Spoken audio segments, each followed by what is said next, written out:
um mês que se decidiu chamar Setembro Amarelo, porque o mundo está assustado, percebendo que cada vez mais as pessoas não estão conseguindo lidar com a própria vida, muito menos com suas responsabilidades em relação à vida dos outros. Então, nesta manhã, nós vamos abordar um tema muito importante: o cristão e a depressão. Sobre esse assunto, surgem muitas dúvidas, e eu já quero dizer que se para você está tudo bem, se para você é possível ver o colorido da vida, o meu desejo em nome de Jesus é que continue assim. Mas eu preciso dizer que pode acontecer, como aconteceu comigo, de você ser surpreendido pela depressão. Então é bom que você já saiba, biblicamente, o que podemos saber sobre esse assunto e estamos prevenidos. Algumas das dúvidas: o cristão pode ter depressão? Eu, na minha adolescência, na minha origem religiosa, aprendi que não. Cristão não tem depressão. Depressão não é coisa do diabo? Também ouvi isso. Depressão é castigo de Deus? E tomar remédios para a cabeça, como se diz, não é coisa para louco? Depressão não é só frescura, preguiça da pessoa? O nosso interesse é abordarmos estas e outras questões sob a luz e a partir da Bíblia, o registro da palavra de Deus. A Bíblia, transparente como é, íntegra como é, ela não só não esconde emoções que consideramos negativas, mas ressalta, trazendo toda a humanidade à tona. Olha um registro que apresenta a importância do estado de espírito que é o nosso interior. Provérbios 18, 14. O espírito firme sustenta a pessoa na sua doença, mas o espírito abatido, quem o pode suportar? Perceba, não se trata de ficar ou não doente, mas com que espírito você encara a doença? Com que espírito você passa pela doença? O espírito firme sustenta a pessoa nessa hora, em que enfrentamos enfermidades de todos os tipos, mas como suportar as dores da vida com o espírito abatido? Estados como depressão e ansiedade podem até ser considerados recentes no seu conceito na medicina, mas a existência da depressão, a existência da ansiedade, mesmo com outros nomes ou mesmo sem nomes, acompanha a humanidade desde sempre, desde que o pecado entrou no mundo. Quer ver uma coisa? Vamos dar uma olhada para Elias, quando percebeu que a vida dele estava correndo grande perigo. E aquilo foi tão grande como ele recebeu aquele risco, aquele perigo, que você vai ver aqui algumas características, que são características de depressão. Vamos ver que ele não conseguiu lidar emocionalmente com essa pressão. 1 Reis 19:3. Elias ficou com medo. Levantou-se e, para salvar a vida, se foi e chegou a Berseba, que pertence a Judá. E ali ele deixou o seu servo. Ele mesmo, porém, foi para o deserto, caminhando um dia inteiro. Por fim, sentou-se debaixo de um zimbro, sentiu vontade de morrer e orou: basta, Senhor, tira minha vida, porque eu não sou melhor do que os meus pais. Deitou-se, dormiu debaixo de um zimbro. E eis que um anjo tocou nele e lhe disse: levante-se e coma. Elias olhou e viu, perto da sua cabeça, um pão assado sobre pedras em brasa e um jarro de água. Comeu, bebeu e tornou a dormir. Vamos observar algumas coisas aqui. Um reconhecido homem de Deus, que Tiago vai ter que dizer, olha, Elias era como humano como nós, porque nós olhamos para o profeta Elias e temos uma dificuldade de ver a humanidade ali, porque olha os poderes que foi manifestado através da vida dele, olha o que esse homem realizou. Mas nós vemos características peculiares da depressão. Importante dizer que nem todos os sintomas são iguais para todo mundo. Mas olha só, medo do futuro. Porque Jezabel tinha dito que ia matar ele. Então quando ele olha para o futuro, é um lugar que ele não quer estar. Porque ele será morto, tem uma ameaça de morte e ele não sabe o que fazer. E literalmente foge, mas uma coisa é fugir para preservar a vida, outra coisa é fugir por não dar conta da realidade, porque se você acompanhar o que Elias fez antes, ele não teria medo da mulher do rei. Esse medo aqui não é proporcional com tudo aquilo que ele já tinha vivido, mas também isolamento. Deixou seu servo e foi para o deserto. Ele tinha servo para acompanhar ele tinha como se fosse um assistente. Deixou o servo e foi sozinho para o deserto. Aqui mais uma outra característica. Isolamento. Vontade de ficar sozinho. Sentiu vontade de morrer. Às vezes a pessoa não tem muita clareza se ela tem vontade de morrer ou se só não tem mais vontade de viver. E aqui nós temos um profeta de Deus com vontade de morrer. Basta, não aguento mais, eu quero que isso chegue ao fim. Sentimento de inferioridade, não sou melhor do que os meus pais. Não é melhor em que sentido? Porque não havia alguém como Elias. Então, dificuldade de reconhecer o seu valor naquilo que está vivendo. Emoções confusas, ele fugiu para quê? Para salvar sua vida. Chegou no lugar da fuga, o que ele quis? Morrer. Percebem a incoerência? Foge para salvar a vida, mas quer morrer. Emoções confusas. Questionou Deus. Isso a gente faz bastante nesses períodos, né? Questionar Deus. Basta, Senhor, né? A culpa é de Deus. Aquele ciclo comer, dormir. O anjo traz um pãozinho assado para ele, né? Uma aguinha na jarra. Elias come e... Você percebeu o que está escrito lá? O anjo disse, levante-se e coma. Elias olhou e viu perto da sua cabeça um pão assado sobre pedras em brasa e um jarro de água. Comeu, bebeu e tornou a dormir. Esse é o ciclo depressivo, né?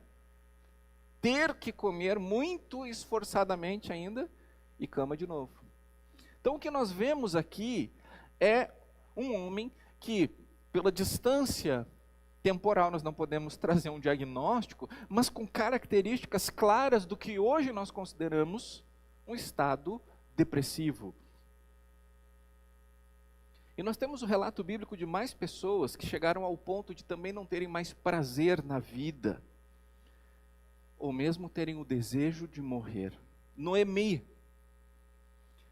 não queria mais ser chamada de Noemi, ela queria ser chamada de amarga. Ela queria que chamassem ela de amarga, porque ela disse que a vida dela se tornou uma amargura. Jonas pediu para morrer. Jeremias, o profeta, nós temos na Bíblia dois livros, né, atribuídos ao profeta Jeremias diretamente, né? Jeremias e qual é o outro livro? Lamentações de Jeremias. Jeremias chegou a amaldiçoar o dia que ele nasceu. Então sim, homens e mulheres tementes a Deus também são suscetíveis a entrarem em estados depressivos. Porque se você me disser que não, crente não pode ter, o que a gente faz com Elias que não quis mais viver?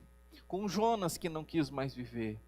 Com Noemi que disse que só via amargura? O que a gente faz com Jeremias? O que a gente faz com tantas pessoas na Bíblia que mesmo temente a Deus, disseram, não dá mais, eu não aguento mais. E passaram por confusões espirituais, emocionais. Então, se alguém aqui é melhor do que Elias, se alguém aqui é melhor do que quem quer que seja, Davi, mas só um pouquinho. Nós agora temos o Espírito Santo. Sim, mas o Espírito Santo não agia em Elias? Pode ser que ele não houvesse derramado ainda, sido derramado sobre todos, mas sobre o profeta, quando o profeta agia, era o Espírito Santo que estava ali. Então alguém ainda usado pelo Espírito Santo vai viver uma situação como essa. Então esse mito de que crente não entra em depressão, que isso é coisa do diabo, que isso é castigo de Deus, tem que ficar de lado, meus irmãos. Temos que ter a maturidade de entender as coisas como elas são.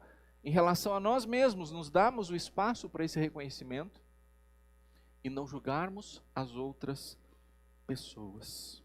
Mas afinal de contas, o que é depressão? O que é isso? Eu vou fazer uma abordagem bem panorâmica, vou trazer um quadro geral. E porque, muito demoradamente, a medicina reconheceu como uma doença, eu preciso dizer que nada do que eu diga aqui dispensa uma avaliação médica, ok? Mas eu não vou falar sobre coisas que são prerrogativas da medicina, eu não vou invadir o ato médico, eu vou falar sobre coisas que todo mundo sabe ou pode saber, principalmente sob uma ótica das Escrituras sagradas. Então eu vou falar estas coisas que são notórias, vou falar sobre entendimento bíblico, vou falar sobre minha experiência pessoal com a depressão e sobre os meus aprendizados, né? Além de formado em Direito e em Teologia, eu tenho formação em Psicanálise e também, atualmente, eu curso Psicologia e uma das pós-graduações que eu estou fazendo no momento é Neuropsicologia. Então, tem bastante informações de campos do saber humano que eu estou trazendo aqui. Eu não estou falando uma coisa sobre a qual eu não soubesse ou trouxesse de forma irresponsável. Então, vamos lá. Dito isso, a depressão é uma alteração química no cérebro. Mas antes de nós falarmos sobre a alteração, vamos falar sobre como que é o funcionamento normal. Nós sabemos o funcionamento do coração, como bate, circulação sanguínea, mas temos pouco conhecimento sobre como o cérebro funciona. Nós temos uma dificuldade de reconhecer problemas mentais, problema no cérebro, né? Se o nosso pé está doendo muito, nos impede de trabalhar, nos impede de jogar o futebolzinho que tanto se gosta, se vai lá no ortopedista. Mas se tem um problema que é na cabeça, não, vamos orar, vamos ver se passa, vamos fazer de conta que isso não está acontecendo. Eu não tenho problema de tomar um remédio para o estômago, mas me nego a tomar um remédio quando é para a cabeça. Temos que entender, depressão é uma alteração química no cérebro. Como é que o cérebro processa as informações? Nós possuímos neurônios, que são células nervosas que ficam no cérebro. Na verdade, em outras partes do corpo também, mas nós estamos falando aqui principalmente da depressão, então vamos pensar nos neurônios como estas células que ficam no cérebro se comunicando entre si. Então, essa comunicação acontece principalmente através do que se chama neurotransmissores. Então, vem um estímulo pelos olhos, pelo tato, pela audição, vem algum estímulo, ou mesmo um estímulo interno, um pensamento.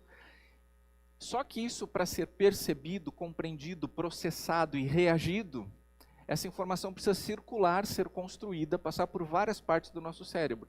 E como isso passa de um lugar para o outro, de um neurônio para o outro, é através dos neurotransmissores. Então, no final de um neurônio, se manda um neurotransmissor para o próximo neurônio. Esse neurônio capta esse neurotransmissor e, com muitos deles fazendo isso, se entende o que está acontecendo e a informação vai circulando. Esse é o funcionamento normal. Ok? Esses neurotransmissores são responsáveis pelo que nós sentimos, entre outras funções. Vou trazer o exemplo de 3 deles. serotonina, dopamina e noradrenalina. Coisas que o nosso Deus criou e que nos ajudam a sentir, a ter a experiência. E também podemos agir e reagir ao que acontece. Esses 3 neurotransmissores, eles são fundamentais para a vida humana e para o bem viver. A serotonina é um neurotransmissor responsável pela sensação de alegria. A dopamina é o neurotransmissor responsável pela sensação de prazer. A noradrenalina é um neurotransmissor responsável pela sensação da disposição, da vontade, da energia. Então, se eu vejo um estímulo alegre, o processamento vai acontecer com muita serotonina sendo disparada de um neurônio para o outro. Agora, o que acontece quando eu tenho um estímulo alegre, mas eu estou com pouca serotonina? Mesmo que o estímulo seja alegre, os neurônios não conseguem informar uns aos outros de maneira suficiente que aquilo deveria me proporcionar alegria. Então, é um absurdo você dizer para alguém que está em depressão, mas olha, tu tem uma família linda, tu tem um emprego legal, tu tem um bom salário, tu tem um carro legal. Você está dando um estímulo para a pessoa, mas ela não tem serotonina suficiente, ou dopamina suficiente, ou noradrenalina suficiente, para entender como isso é legal mesmo, para sentir que isso é legal mesmo. E isso ainda empurra ainda mais a pessoa, às vezes, em direção ao suicídio, porque ela pensa, puxa vida, é verdade, eu tenho uma família linda, eu tenho um trabalho bom, eu tenho um bom salário, eu tenho um carro legal, eu tenho tanta coisa e ainda assim minha vida está assim, para que eu quero viver? Se mesmo com tudo isso, é isso que eu estou sentindo. Ou seja, o que mais eu posso querer se eu já tenho tudo? Para que viver? Então, muito cuidado com esse negócio de achar que, não, te levanta, tu tem tudo, tem uma vida boa pela frente, tu é um guri bonito, tu é uma guria bonita. Cuidado, tem falta de neurotransmissores que ajudam a pessoa a sentir a realidade. Então, quando você está se sentindo bem, é porque você tem uma dose adequada de serotonina circulando no seu cérebro. Quando você come, por exemplo, uma coisa gostosa, não é o sabor que dá para você a sensação do prazer de comer aquela coisa, é a dopamina. Você já comeu uma coisa maravilhosa, maravilhosa, maravilhosa num momento terrível da vida? Ela tinha o mesmo sabor, o mesmo prazer? Não tinha. Então, as coisas que nos dão prazer, dependem de sentirmos esse prazer, e isso passa pela comunicação entre um neurônio e outro, passando dopamina. A depressão, em geral, ela se caracteriza, então, pela baixa de 1, 2 ou mais neurotransmissores. Com pouca serotonina, pouca alegria. Com pouca dopamina, pouco prazer. Com pouca noradrenalina, pouca vontade de fazer as coisas. Mas aí vem uma grande questão, o que causa a depressão? O que causa a baixa desses neurotransmissores? A depressão ela é multifatorial, mas existem 2 principais motivos. Um é a predisposição genética e outra é o estresse.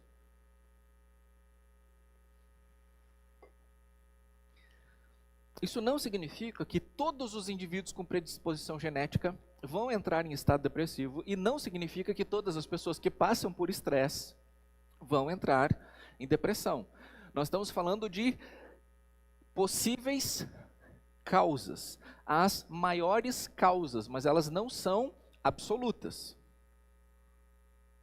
O que isso significa? Quero reforçar. Estou com muito estresse, mas a pessoa lida bem com o estresse. Pelo contrário, o momento mais feliz da vida é quando ela tem estresse, porque ela vai lá e faz, e tem prazer em resolver as coisas. E a predisposição genética também não é uma ditadura, né? Às vezes tem aquela ideia de que os genes são ditadores e determinam as coisas. Não, a predisposição genética precisa encontrar fatores ambientais, e aí nessa configuração de fator genético mais fator ambiental, pode gerar numa determinada situação, tá bom? Só que mesmo uma pessoa que não tem predisposição genética, e mesmo uma pessoa que não passe por grandes estresses na vida, podem desenvolver depressão. Existe, por exemplo, a depressão sazonal, para pessoas que moram naqueles lugares do mundo elevados, com muita neblina, com pouco sol no inverno, com muito frio. Já sabe de onde que eu estou falando? Lugares como o que nós moramos é um lugar lindo, um lugar abençoado por Deus, um lugar alto, um lugar sobre as rochas, um lugar com muitas paisagens naturais, um lugar com muito trabalho, um lugar com muito desenvolvimento. Esse é um lugar especial e eu particularmente não gostaria de morar em lugar nenhum do mundo nesse momento da minha vida, mas aqui em Caxias do Sul. Porém, cada lugar tem os seus benefícios e os seus riscos. O risco de morarmos aqui é a falta de sol consistente, porque a vitamina D é fundamental na prevenção da depressão. Sozinha não, mas faz parte.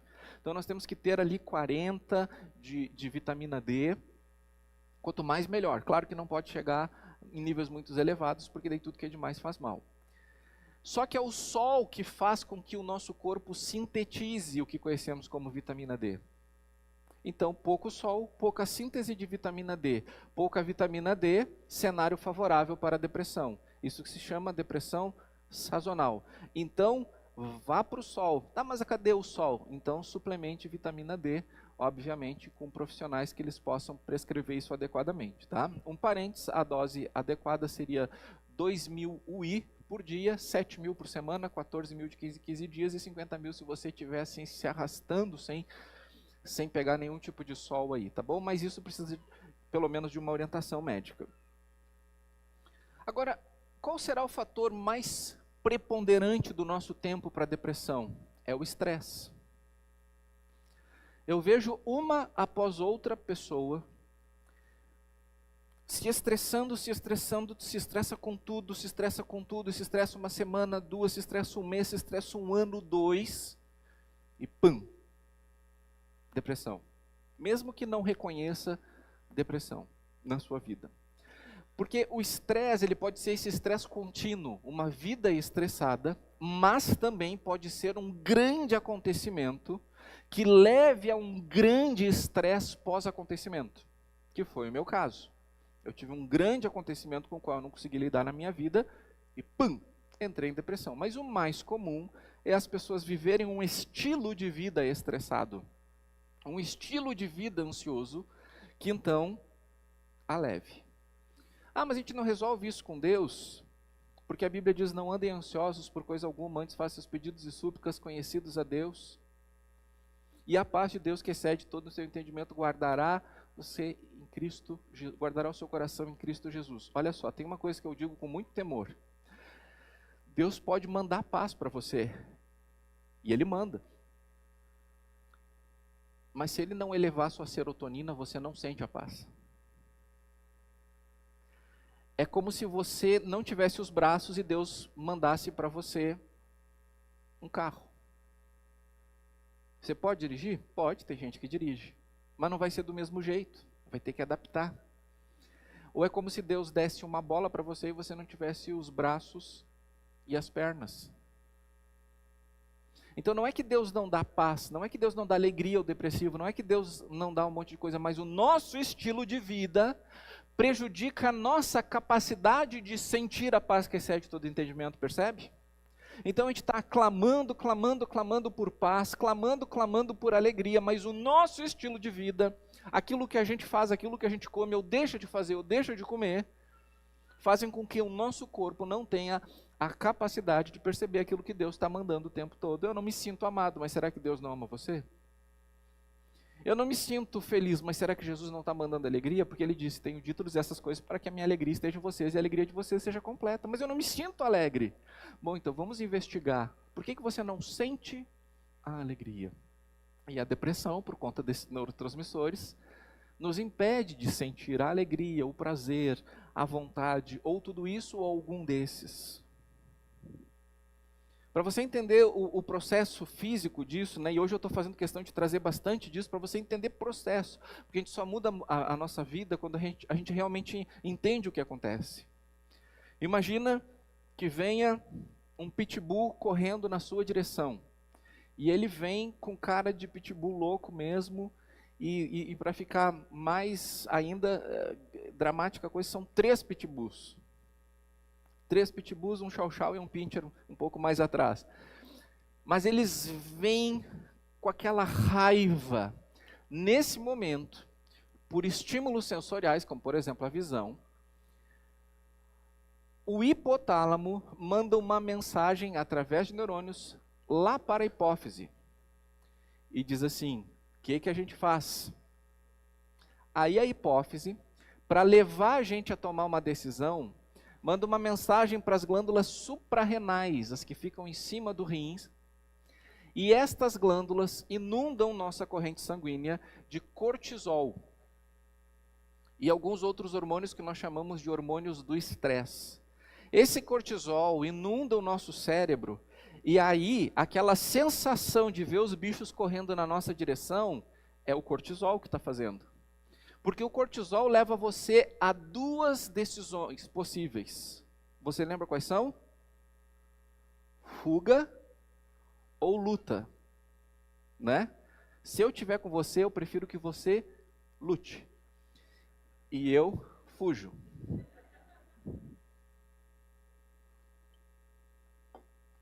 Então não é maravilhoso que Deus nos deu chamados hormônios do estresse? Né? É uma bênção. Imagina a pitbull vindo você, e o que será que vai acontecer comigo se eles vierem aqui? E se eu tentar conversar com eles, se eu tentar explicar, se eu tentar fazer carinho? Não, né? Então o presente que Deus nos deu para uma hora como essa é, hipotálamo grita para a hipófise, hipófise grita para suprarrenais, e suprarrenais começa a gritar com o corpo todo, nos inundando com cortisol. Ok. Isso é maravilhoso, isso não prejudica ninguém, pelo contrário, isso salva vidas. Mas, quando o nosso cérebro não está bem regulado, a hipófise fica o tempo todo dizendo para as glândulas suprarrenais, tem que resolver, não está resolvido, a gente tem que fazer algo a respeito, Cortisol, cortisol, cortisol, cortisol. E você chega de noite, como é que eu vou fazer isso, como é que eu vou fazer aquilo? Eu luto ou eu fujo? Cortisol, cortisol, cortisol, cortisol, cortisol, cortisol, e a pessoa não consegue dormir, a pessoa não consegue se concentrar durante o dia, a pessoa não consegue pensar em mais nada, só aquilo que o cérebro entende que precisa ser resolvido. Então aquele pensamento fica repetitivo, pensando nisso, porque o cortisol está dizendo foge ou luta, foge ou luta, foge ou luta. Enquanto você não fugir ou lutar, o seu cérebro entende que você está em perigo. Só que às vezes você foge, mas ele entende que você deveria lutar. E ele continua, cortisol, cortisol, cortisol. Esse excesso de cortisol no cérebro, ele traz um cenário inflamatório no cérebro. E nesse cenário, neurônios morrem. Nesse cenário, neurônios perdem funcionalidade. Nesse cenário, os neurotransmissores vão diminuindo e não sendo repostos na quantidade que deveriam. Então, em suma, é esse excesso de hormônios do estresse que vão ficando por muito tempo no nosso cérebro, que vão prejudicando os neurônios de dizerem para o outro, alegria, alegria, prazer, prazer, vontade, vontade, energia, energia. Não, tem os estímulos de alegria, tem todos os estímulos bons, mas nesse cenário inflamatório do cérebro, onde neurônios estão morrendo, que a gente sente o que sente na depressão ou deixa de sentir o que não consegue sentir na depressão. Eu jamais imaginei que eu pudesse entrar em depressão, jamais. Eu pensei que eu estava imune à depressão, né? Porque, como disse lá depois o meu psiquiatra, tu tens uma grande reserva cognitiva, tu tens uma grande saúde emocional, tu vai conseguir sair sozinho da depressão. No entanto, vai demorar. E até que tu saia, teus neurônios estão morrendo por causa do quadro inflamatório. E bem, eu estou com 46 anos. Eu não quero o neurônio morrendo nessa fase da minha vida. Né? Agora, é tão difícil deles... né? Antes se dizia que neurônio não eram fabricados mais na vida adulta. São sim, baseado em estímulos, mas você tem que estimular muito para que eles sejam gerados. Tudo aquilo que a gente não estimula vai atrofiando, vai acabando a função. Tá bom? Mas bem, a grande questão é que eu entrei em depressão. Eu vim aqui e o meu primeiro ato perante a igreja foi dizer: igreja, ganhei um presente de Deus. O presente se chama depressão. Algumas pessoas não entenderam, acharam que isso era coisa do diabo. Eu disse: eu ganhei um presente de Deus, porque com o que eu estou vivendo na depressão, eu estou percebendo e sentindo coisas que eu não percebi e não senti há muito tempo. A minha empatia pelas outras pessoas foi para outro nível. Entender as pessoas depressivas e ansiosas ao meu redor hoje é muito mais fácil como pastor do que como era antes. A depressão só trouxe benefícios para a minha vida, só benefícios. Depois eu vou orar quem quer receber a unção da depressão aqui também, né? Não é isso que eu estou dizendo. Não é isso que eu estou dizendo. Eu não queria, mas ela veio. E eu entendi que foi bondade de Deus para que eu fosse um marido melhor, para que eu me preparasse para ser pai, para que eu fosse um pastor melhor, um profissional da psicanálise melhor. Então a depressão me trouxe muitos benefícios. Inclusive os gregos entendiam que era um presente dos deuses estar em depressão, porque a depressão altera a percepção tempo e espaço.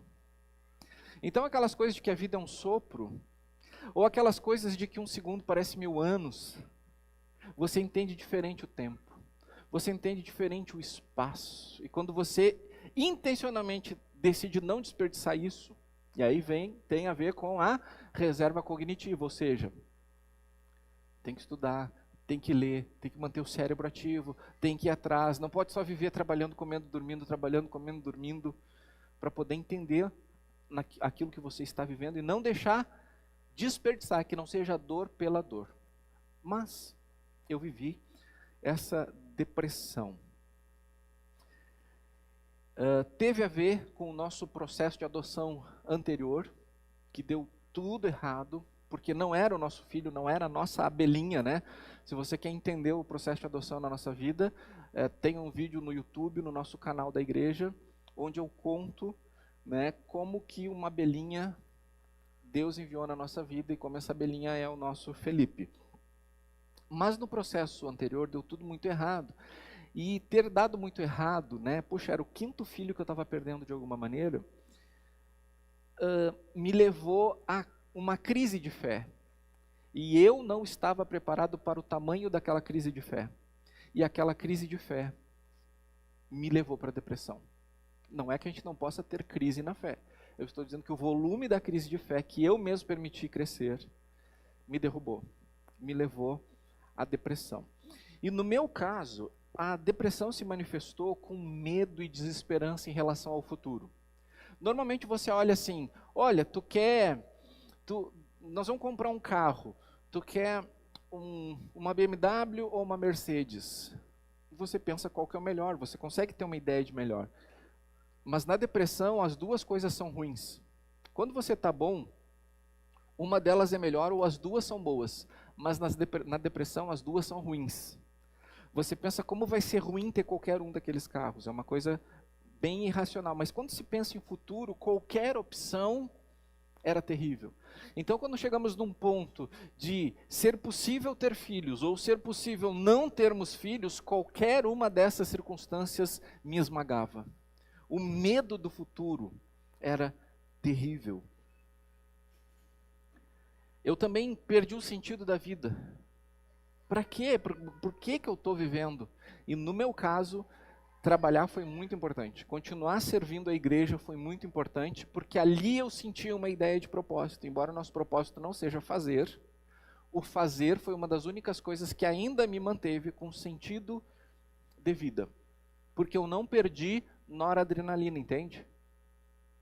Então eu não perdi a vontade, a energia de fazer as coisas, então eu continuei trabalhando. Agora, não pode se esperar isso de uma pessoa que a depressão também envolveu a baixa de noradrenalina. Eu fiquei hipersensível. Quando eu vi algumas situações na rua, assim, eu disse, meu Deus, como é que essa pessoa vai viver a vida desse jeito? Meu Deus, olha aquela criança, o que vai ser dela quando os pais morrerem? Meu Deus, olha esse senhor, o que ele está vivendo, e aquilo me esmagava. Eu saía na rua para dar minha corridinha, para melhorar, levantar a endorfina, etc e tal. Só que cada rua que eu olhava, eu quase morria por dentro. Uma vez eu só pude ir embora para casa depois de ajudar um catador de lixo a esvaziar todos os papelões que ele encontrou, depois de ter dobrado tudo, depois de ter botado dentro do carrinho dele. Porque eu não conseguia olhar para ele e pensar, meu Deus, essa vida, ele é catador, tu nem pensa racionalmente no porquê, naquilo que está sustentando a família dele, é uma coisa importante, é que tu fica com uma sensibilização, uma pena tão grande de coisas assim que tu quase é esmagado, e eu fiquei assim. Distúrbios do sono, confusão espiritual, tudo veio, tudo veio. Então foi assim que eu entrei em depressão. Cada pessoa tem seus motivos, seus gatilhos, mas eu imagino que o que todos querem saber é, tá, e como sair? Como sair da depressão? Primeira coisa a dizer é, não tenha pressa. Porque a doença nos obriga a fazer coisas que, se tivéssemos feito, não teríamos adoecido. Vou dizer de novo. A doença nos obriga a fazer coisas que, se tivéssemos feito, não teríamos adoecido. É muito comum que uma pessoa que tem um diagnóstico de câncer mude toda a sua alimentação a partir daquele momento. Coisas mais naturais, coisas não industrializadas, né? A doença obrigou ela a fazer coisa que, se tivesse feito, pelo menos poderia não ter adoecido. A depressão leva você a fazer coisas que você não tinha feito e por isso está nesse quadro. Então é importante refletir. O que na minha vida me levou para isso? Me levou para esse momento, eu preciso resolver isso. E ali para mim foi uma crise de fé, então era nessa área que eu precisava trabalhar. Mas não estou prescrevendo um tratamento, são questões que todos sabem, quero dar aqui alguns conselhos. A maior parte deles vale tanto para não entrar em depressão, como para sair da depressão. O primeiro deles é cuidar do seu corpo. Porque a depressão é uma alteração química onde? No cérebro. Só que o seu cérebro não está isolado aqui, ele está ligado ao resto do corpo. Ele faz parte do seu corpo. Então, cuide do seu corpo. Nós somos templo do Espírito Santo, cuide dele. A minha recomendação básica no cuidado do corpo tem 3 ações. 1. Como que é saudável, não agrida o seu organismo e se movimente. Se você fizer essas 3 coisas, o seu corpo faz o resto. O seu corpo faz o resto. Eu falei sobre serotonina, que é um dos principais neurotransmissores envolvidos no processo depressivo. Você sabia que 90% da serotonina é produzida no intestino? 90% de toda a sua serotonina não é produzida no cérebro, é produzida no intestino. E se é produzida no intestino, você tem que cuidar o que come. Você tem que dar condições para o seu organismo poder sintetizar serotonina. Então, comer o que é saudável é saber que alimentos tem lá o 5-HTP que sintetiza em triptofano e o triptofano sintetiza em serotonina. Ah, Davi, eu não sei que alimento tem 5-HTP. Brócolis. Chocolate amargo. Por exemplo. Banana. Né? Está acessível para todo mundo, né? Brócolis, banana, chocolate meio amargo, ou bem, quanto mais amargo melhor, né? Porque tem a ver com o cacau e não com a sua mistura com açúcar. Então, cuidado com o que você come. Tem que ter coisas saudáveis na sua alimentação. Não estou dizendo para você virar vegano, virar vegetariano, virar seja qualquer coisa. Estou dizendo para você comer coisas que permitam a síntese do que você precisa aqui. Agora, por outro lado, não agrida o seu organismo. Industrializados, os embutidos, o açúcar é um vilão da depressão. E por incrível que pareça, o leite. Quando nós somos crianças, nós tomamos o leite da vaca, só que nós produzimos lactase, é uma enzima. E a lactase, ela vai lá no meio da lactose e divide ela ao meio. E transforma em 2 açúcares menores, que é absorvido pelo organismo. Quando a gente vai crescendo, né, Deus não nos criou para tomar leite o resto da vida, então a gente vai produzindo cada vez menos lactase. Então, quando a gente produz menos lactase, nós temos grandes porções da lactose que não são absorvidas no intestino. Mas o intestino tenta absorver, e nessa tentativa, a parede do intestino fica inflamada. E o quadro inflamatório é o cenário para o desenvolvimento do câncer. Então, eu não estou aqui para dizer tome ou não tome leite. Eu estou aqui para dizer pare de agredir o seu organismo. E o que agride? Leite, açúcar, industrializados, embutidos. E movimente-se. As 2 coisas que mais abrem em Caxias do Sul, você sabe quais são? Academia e farmácia. Escolha de que lado você está. Eu decidi, né? Se você me olha assim, nossa, como esse cara é gordo, porque você não me conheceu antes. Eu, graças a Deus, com essas medidas que eu estou trazendo para você, eu perdi 45 quilos. Sem medicação, sem academia, sem dietas restritivas, 45 quilos. E eu saí da calça 54 para 42, 44, dependendo do modelo. Mas eu comecei a comer na mesa com muitas coisas saudáveis. Parei de agredir o meu organismo e me movimentei. Não com a academia, porque eu pensei, eu quero uma mudança de vida que seja sustentável. E eu, Davi, o meu perfil não é de ir numa academia para o resto da vida. Mas eu consigo fazer a dança do quadrado lá em casa. Você lembra a dança do quadrado?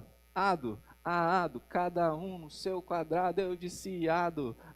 Você é desse tempo aí do quadrado? Eu perdi 45 quilos no meu quadrado, lá em casa, na frente do YouTube, fazendo variações no quadrado aqui.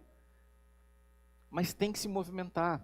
A atividade física ela é importante. Deixa eu dizer uma coisa para você. Às vezes a gente pensa que não tem nada a ver uma coisa com a outra, né? Mas por que a gente vai ficando... Tem um estudo que mostrou que as doenças senis, né, as demências na velhice, elas estão associadas à fraqueza nesse músculo aqui. Porque se você não mexe esse músculo aqui, o cérebro entende que você não precisa mais ficar saindo por aí caçando. Então, vamos economizar energia. Vamos fazer o mínimo possível. A gente não precisa mais pensar, resolver coisas. Então, ó, já falei intestino, agora eu estou falando batata da perna, estou falando músculos da perna.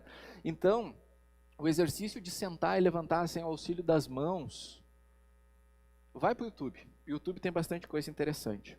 Tá? Muitas vezes, meus irmãos, quando vinha uma crise de depressão, eu entendia que eu tinha que correr mais, ou fazer um quadrado mais acelerado lá, ou então eu dançava. E eu me sentia um ridículo fazendo isso. Um ridículo. A depressão leva a gente a se sentir uma coisa, mas não me interessa, eu vou dançar. Nossa, olha que ridículo, olha que sensação ruim, não me interessa, eu vou dançar. Eu vou vencer isso aqui na dança. Essa crise que eu estou sentindo agora, eu vou vencer na dança. Vou me encher de endorfina, vou me encher de um monte de coisa aqui e vamos lá. Porque tem a ver com química no cérebro. Segundo conselho, viver pelo que crê e não pelo que sente. A depressão faz você sentir algo que não corresponde à realidade. Né? Quando a pessoa diz, cara, mas olha que família linda tu tem, mas eu não consigo me alegrar. Então é viver literalmente pelo que crê e não pelo que sente. Jeremias 17:9 diz que o coração é enganoso, suas emoções mentem para você. Então, quando você não tem vontade de fazer alguma coisa, não é que aquilo não vai ser legal, é que naquele momento está faltando adrenalina, noradrenalina. Uma médica aqui em Caxias que eu recomendo muito, que é a doutora Cristina Weber, uma vez ela disse para mim, quando eu estava pesando lá 136 quilos mais ou menos, ela disse: Davi, tu não faz exercício porque tu não tem vontade, né? E tu não tem vontade porque tu não faz exercício. Então, quem é que vence esse ciclo? Quando começa, mesmo sem vontade. Entender que o que você está sentindo não corresponde à realidade é muito importante. Muitas vezes, irmãos, quando eu estava em crise de depressão, eu pregava para mim mesmo. Eu dizia coisas que o pastor Macor sempre recomenda, né? Quem tem Jesus tem tudo, Davi. Quem tem Jesus não tem falta de nada. Davi, o que parece que está faltando, não está. É uma sensação de falta, mas tu tem. Então vamos lá, vamos agir, Davi, pelo que tu sabe, pelo que tu crê, pelo Jesus que tu conhece. Eu me pregava e eu me fazia apelo e eu era obrigado a aceitar. Eu sentia assim, daí eu começava a viver pelo que eu creio, não pelo que eu sinto. Eu conseguia sair daquela crise mais profunda da depressão. E quando eu falo sobre a viver pelo que crê, eu não falo só em questões espirituais. Eu também me refiro a conhecimentos científicos, coisas que a gente sabe que a gente funciona. Um sorriso faz muito bem para o cérebro. Mas como sorrir em depressão? Deixa eu dizer uma coisa para você. Quando você tem o estímulo, você sorri e você é inundado por bons neurotransmissores no cérebro. Mas eu não consigo sorrir. Eu não consigo sorrir diante do estímulo. O que eu faço? Eu vou para frente do espelho e mesmo me sentindo um ridículo, eu sorrio para mim mesmo. Porque a ciência comprovou que quando você aciona os músculos envolvidos no sorriso, também libera os neurotransmissores lá. Os mais antigos vão lembrar o que acontecia quando o carro não pegava. O que a gente fazia? Fazia pegar no tranco. Ou seja, em vez do motor de arranque girar o motor e o motor então ir para as rodas, a gente faz o processo inverso. A gente faz o movimento das rodas girar o motor. Então é esse tipo de coisa, eu vou sorrir, eu vou ativar os músculos da minha face envolvidos com o sorriso. Porque eu não estou sentindo vontade para sorrir, mas a minha vida é um presente de Deus, então eu vou sorrir. Terceiro, procura ajuda profissional. Procure ajuda profissional. A depressão tem níveis e tipos. Ela pode ser leve, moderada, severa.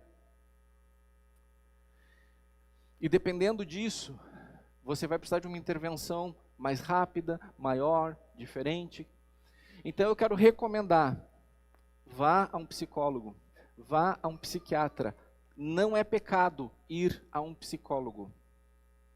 Não é pecado ir a um psiquiatra. Não é pecado. São áreas de saúde. Assim como nós temos problema no estômago, nós temos problemas no cérebro. Agora, eu recomendo que você vá em um psicólogo que seja cristão, comprometido com a ética da psicologia. Ele não precisa nem ser comprometido com a Bíblia, para não misturar as coisas, mas ele precisa ser comprometido com a ética da psicologia, que é não dizer para você o que você tem que fazer. Se o teu casamento não te traz felicidade, acaba com ele. Então vai lá e faz isso. Então, não. Que seja ético. Não se furte a necessidade de procurar ajuda médica. A psicologia pode, de forma geral, ajudar você a compreender, a processar mentalmente as coisas de uma forma diferente. Diferente da que levou você para aquela situação, porque o pensamento, de certa maneira, ele cria determinadas trilhas no cérebro. Então, às vezes um profissional precisa nos ajudar a sair dessa trilha e entrar numa outra trilha. De forma geral, uma linha da psicologia chamada terapia cognitivo-comportamental faz isso.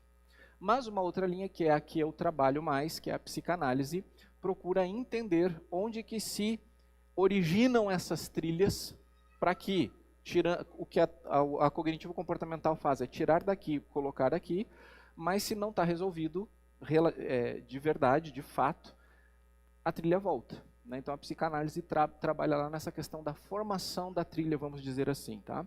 E o que o psiquiatra faz? O psiquiatra, ele vai direto na trilha, digamos assim. Ele vê o caminho, diz, opa, não está passando o neurotransmissor aqui no caminho que tinha que passar, e ele vai dar um remédio que vai ajudar nessa trilha. E como existe muita confusão, muito tabu, muitos equívocos sobre o assunto remédios, eu preciso falar um pouco. Você me perdoe que hoje eu estou sendo um pouco mais extenso, mas não é sempre que a gente vai poder falar sobre esse assunto e abordar as coisas do ponto de vista bíblico e científico junto, certo? Por causa do tempo. Mas olha só, eu disse para você que você recebe o estímulo de alegria, mas não consegue se alegrar. Por quê? Porque esse neurônio aqui não tem serotonina suficiente para mandar para esse aqui. Não ter o suficiente não significa que não tenha nenhum. Mas então vamos pensar no quadro depressivo, tem poucos. Daí tipo, olha que legal, aí esse neurônio dispara para lá a serotonina. Esse aqui capta a serotonina. Ah, é legal. Não é tão legal assim, né? Daí esse neurônio aqui faz o que se chama de recaptação da serotonina. Tá, já usou, me dá de volta. Só que essa recaptação, ela diminui a serotonina disponível aqui, certo? Então imagina, você tem pouca serotonina aqui no que se chama fenda sináptica, e além de ter pouca, o neurônio fica pegando de volta. Aí o que o psiquiatra faz? Ele vai prescrever um remédio que é um inibidor de recaptação seletiva de serotonina. Então esse aqui manda a serotonina para lá, esse aqui pega, e esse aqui vai lá pegar de volta, e aí o remédio diz, não pega de volta. Tem pouquinho, volta lá para o teu canto. Aí a serotonina continua disponível aqui, compreende? Então, por exemplo, a sertralina, a fluoxetina são inibidores de recaptação seletiva de serotonina. Não estou prescrevendo, estou dando exemplo. Você não pode tomar remédios psiquiátricos sem receita. Agora, se o psiquiatra percebe que seu problema é falta de prazer, em vez de dar para você um inibidor de recaptação seletiva de serotonina, ele vai dar um inibidor de recaptação seletiva de dopamina. E a única coisa que o remédio vai fazer é deixa lá, não mexe. Qual é o problema em tomar um remédio assim, irmãos? Qual é o tabu?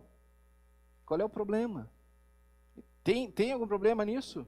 Não tem. Então, as pessoas têm que parar com essa bobagem de que eu não posso tomar. Agora, tem uma outra linha de remédios, que daí ela não tem a ver só com os neurotransmissores ali.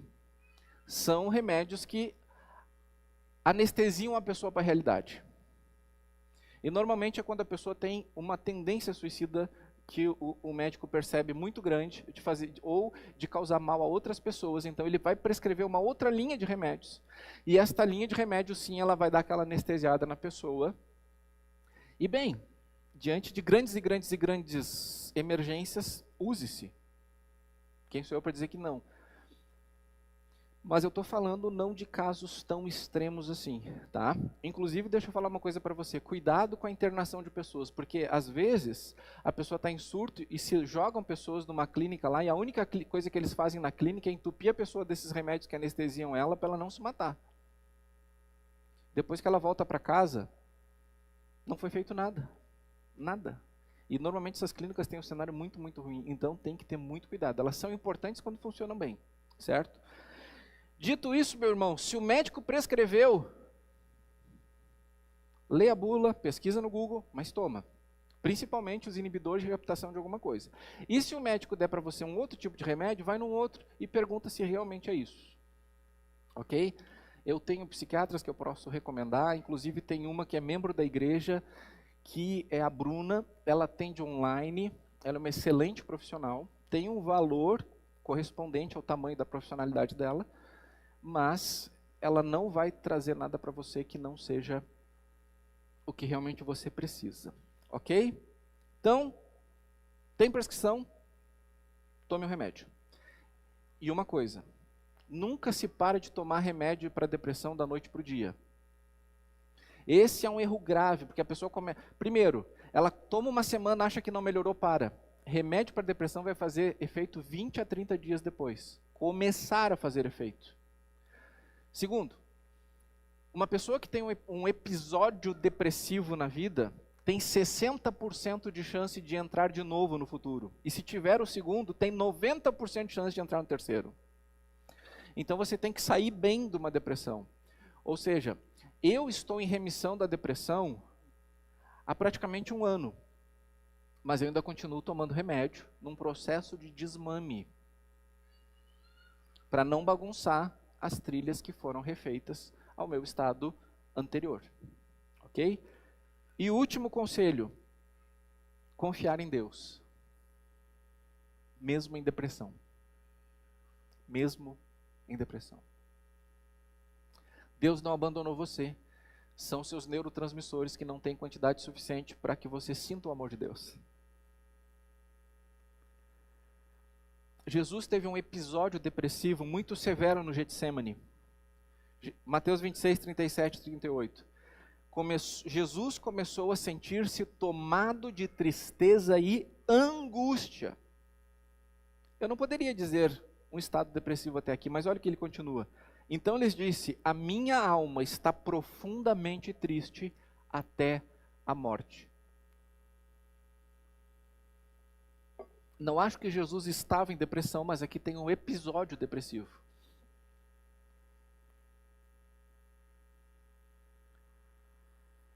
Mas sabe, isso não aconteceu só ali naquele momento no jardim do Éden.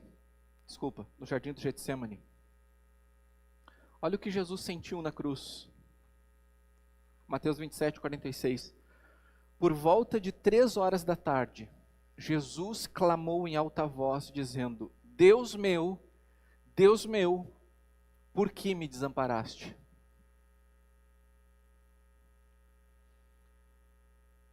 Sentir distância de Deus, sentir desamparo de Deus é muito comum em episódios depressivos. E foi assim que o nosso Senhor deixou esse mundo. Num estado, num episódio depressivo, numa sensação de desamparo. Ainda assim ele cumpriu a missão. Então, no jardim do Getsemane ele diz: minha alma está profundamente triste até a morte. Na cruz ele está lá: por que tu me desamparaste? Por que eu estou sozinho? Por que eu estou desamparado aqui? Então é depressivo que Jesus deixa o mundo. Mas mesmo assim, mesmo neste episódio depressivo, ele confiou no Pai.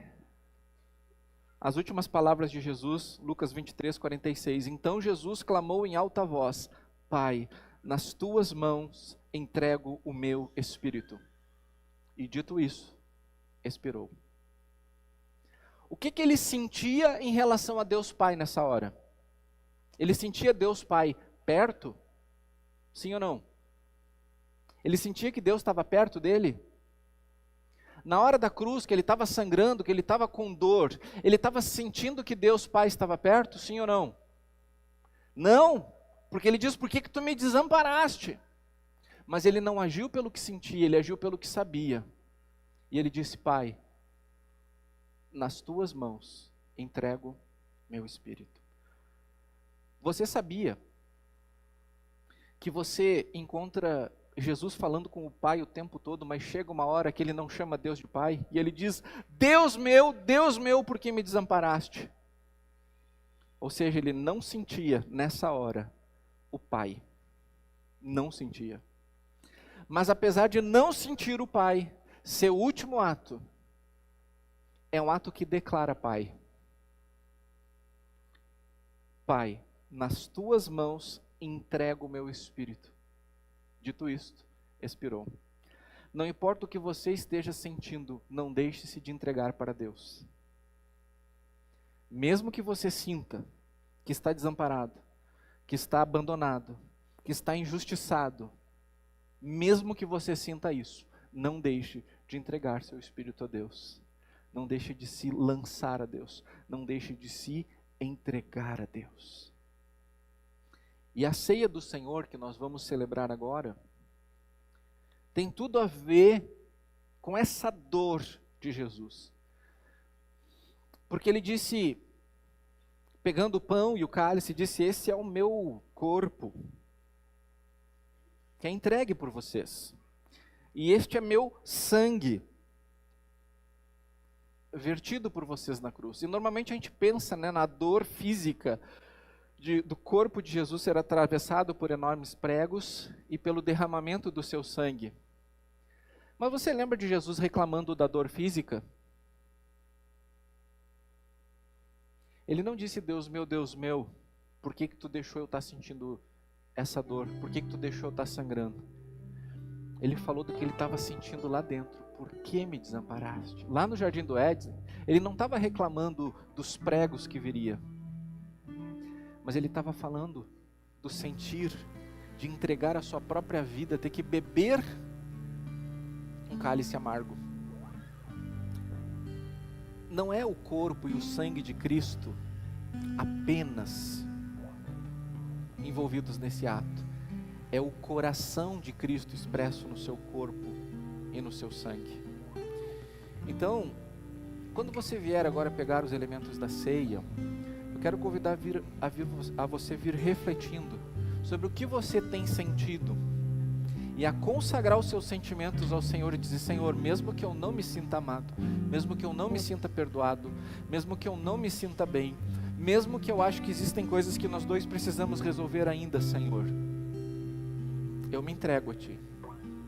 Então faça do ato de pegar este pão e este cálice, que representam em nome do Senhor Jesus seu corpo e seu sangue, faça desse ato um ato de unidade com o Senhor, um ato de fato, renovar o seu relacionamento com a fonte de vida, que é Cristo.